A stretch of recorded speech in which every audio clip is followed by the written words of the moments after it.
ꯈꯨꯔꯨꯝꯖꯔꯤ ꯑꯃꯨꯛꯀ ꯍꯟꯅ ꯑꯩꯒꯤ ꯌꯨꯝ ꯄꯣꯛꯐꯝ ꯂꯝ ꯉꯥꯟꯕꯅ ꯃꯌꯥꯝꯕꯨ ꯑꯃꯨꯛ ꯈꯨꯔꯨꯝꯖꯔꯤ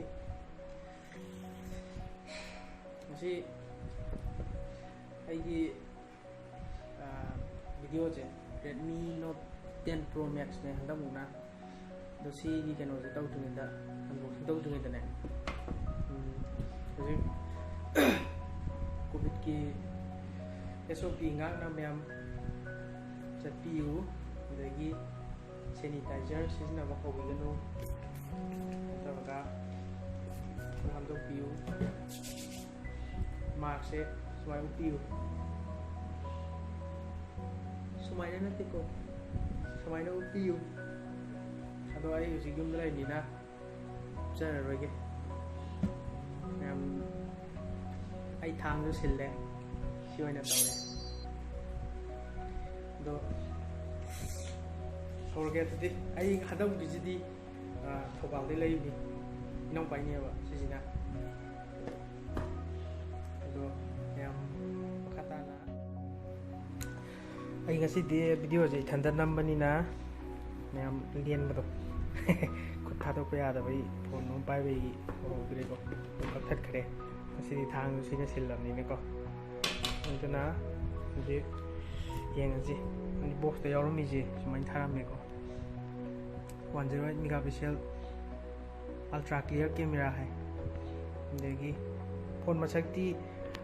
Note 10 Proꯒ Maxꯀꯁꯤ ꯆꯞ ꯃꯥꯟꯅꯕ ꯖꯥꯠꯅꯤꯗ ꯃꯥꯏꯗꯤ ꯀꯦꯃꯦꯔꯥ ꯈꯛꯇ ꯈꯦꯠꯅꯕꯅꯦꯕꯀꯣ ꯑꯗꯣ ꯃꯥꯏ ꯁ꯭ꯄꯦꯁꯤꯐꯤꯀꯦꯁꯟ ꯈꯔ ꯌꯦꯡꯉꯁꯤ ꯀꯦꯁ ꯃꯦꯃꯣꯁꯤ ꯂꯩꯔꯦꯀꯣ ꯄꯥꯏꯊꯣꯛꯈꯤ ꯇꯥꯔꯦ ꯊꯝꯒꯦ ꯁ꯭ꯄꯦꯁꯤꯐꯤꯀꯦꯁꯟꯗ ꯂꯩꯔꯤꯁꯤ ꯌꯦꯡꯕꯤꯔꯣ 108 megapixel A1 quad camera hairi ultra wide and tele macro lens adagi screen ju keno ga mane Note 10 Pro ga 120 Hz AMOLED dot display ne madusu with HDR10 support rounding Gorilla Glass 5 oire adagi mathangi sina processor manabani Qualcomm OSiju Snapdragon 732G adagi 8nm high performance processor hai adagi battery su 5020 mAh type C ni ko si charger je adagi 33 watt fast charging oi adagi ai keno do front camera se 16 megapixel A1 selfie camera adagi my speaker se dual oi ko dual stereo speaker ni se siju adagi Note 10 Pro do adu ju oi adagi IR remote control yaure adagi glass ka maning do glass oi bako adagi sigi touch sina 240 Hz touch sampling rate lady adagi side mounted fingerprint sensor fingerprint do side da yawe bako sije adagi 360 degree light sensor Z axis linear vibration motor yengaji adu singai ji oi do online ga offline ga je tang ba je offline ne hele do sije 6GB 128GB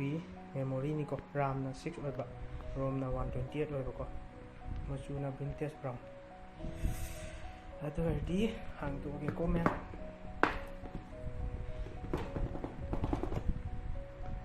try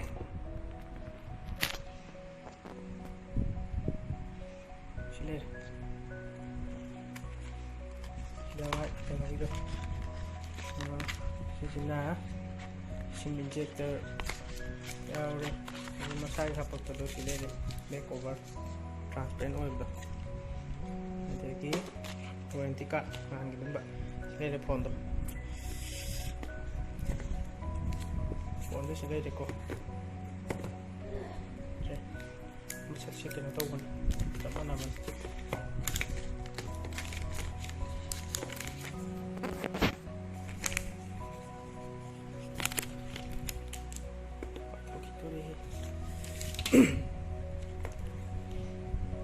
sila de phone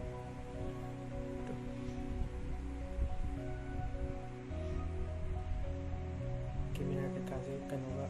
Note 10 Pro ko chama na hai dai ko test brown are Lele. Ini sudah 3 watt gitu ya om charger. Sini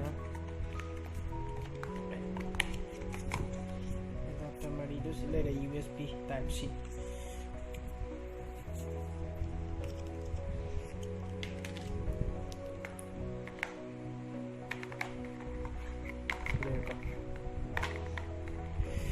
Type C ini tuh Type C adagi si back cover ma lawre ko si back cover je si lawre maninga camera gi back lawre adagi lere sumain tawduna phone do loigre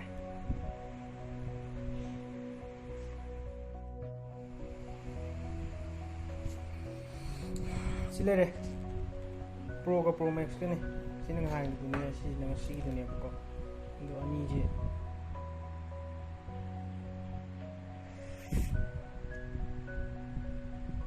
si camera 64 oire ko ada isi 108 oire deki si processor 732 adagi si 732 oire so kena nate memory ji camera ji khaki wani do mayam na sum interest lai biraga di paisa save tawninga di haitare Redmi Note 10 Pro lebada kaso kaide bu 108 megapixel pambiraga na Pro Max ta adum do aroi boina mukaju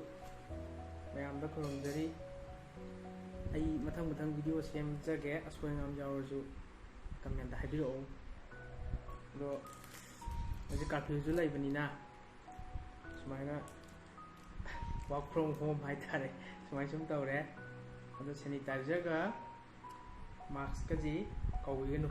mapan thokda delta variant sidi yarbon ju oire la program ni myam section la biu bukan na krom jari